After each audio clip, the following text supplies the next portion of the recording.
السلام علیکم. په افغانستان مختلف ځایونو کې سیلابونه راغلي وو او ډیر خلکو ته مالی او ځاني تاوان رسولی وو. الحمدلله تاسو څنګه چې خبره سئ موږ په پکتیا همداسې په لوګر ولایتونو کې کومکونه وکړل او الحمدلله کورونه هم جوړ کړل، خلکو ته هم نقدي مرستې ورکړې. نو بیا هم سروې وکړه چې متاسفانه د بولدک خلک او د قندهار خلک د محروم دي د کومکونو نه، ځکه ډېر توجه پروان او نور ولایتونو ته شوې وه چې هلته توجه لازم هم وه.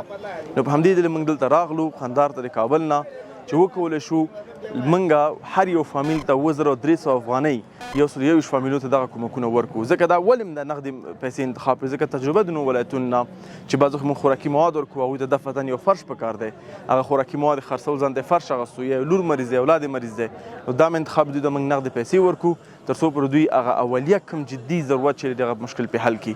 نو کسان خو همیشه ډېر راځي او کومکونه کم وي، لیکن تاسو لیست کاري دلته مورونه کېنول دي، داخل ته هر یو نه موږ نمبر او شماره او ګوته هم پې لګو، ځکه ټول ډونرانو ته موږ راپور لیږو چې ستاسو پیسې موږ دې خلکو ته ورکړي، د نمبر دی او د امضا ده، کولی شي چې چک یې کوي. ځکه قمر بنیادي پالیسي دا ده چې څنګه خلکو ته شفافیت باندې کار ورکړو، خلکو ته صحیح کار وکړو او کوم چې ډونران دي هغوی ته قناعت ورکړو چې ستاسو کومک واقعا خلکو ته رسېدلی دی، د خلکو ژوند کې هم دا اوس بدلون راولي.